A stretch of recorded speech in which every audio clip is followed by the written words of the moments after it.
Okay, so that's how. What else have we got? So here's an interesting thing. The Wife and Her House Husband, which is a new film by Marcus Marco, who a decade ago made and distributed a tiny budget indie hit, Papadopoulos and Sons.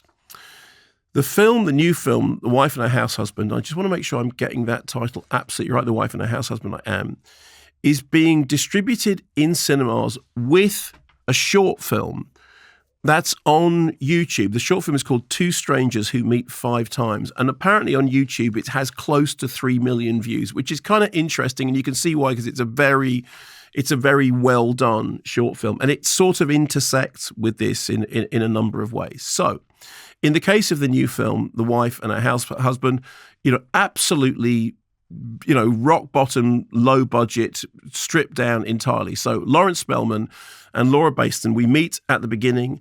They are a couple who are in the middle of an acrimonious divorce proceeding. The lawyer is in the room with them. And as the title suggests, it gradually becomes apparent that she was the money maker. He was at home with the kids.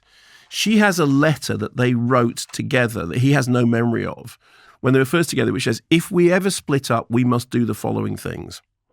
And those things start with, you must go for a coffee together. He said at first, I don't want anything to do with this. I just want this done.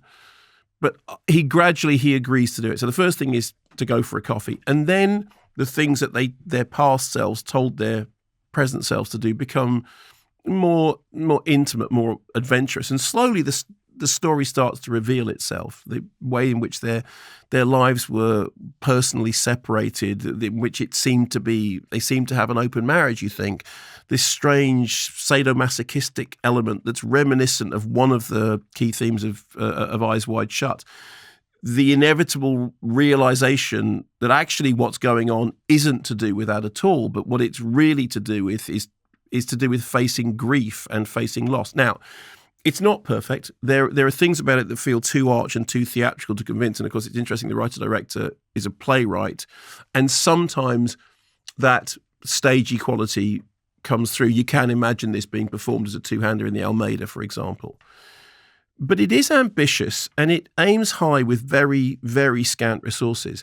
And more importantly, it has an idea. It has a philosophy. And I always quote that thing about in David Cronenberg's Videodrome, in which the character says, the thing about Videodrome is it has a philosophy and that's what makes it dangerous. I love that line because when we were talking about Luther, I know this seems like a weird comparison. Luther does not have a philosophy, right? Luther is just a bunch of stuff, epic, blockbuster, spectacular, visually, but empty, right? It's not really about anything. I know that we've joked about, Jaws isn't about a shark, but I'm saying this as a serious thing, not as a jokey thing.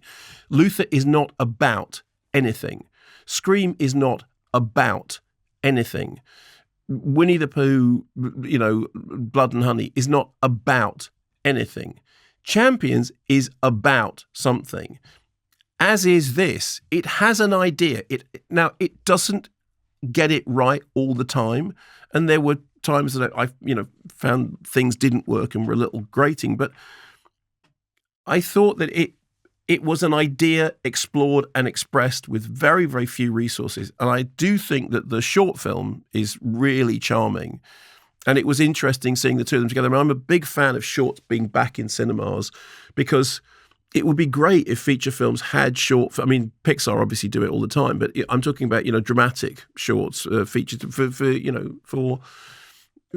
feature films that are not animated films. It would be great if they came with accompanying shorts because, the short films is where so much of what's happening in cinema really is born, and it'd be lovely to see it in the big screen. Anyway, this is a chance to do that, to see a feature and to see the short film. The film is The Wife and Her House Husband, and I think it is, for all the flaws, I think it is worth seeking out, and particularly, it's a brutal time for independent film distribution.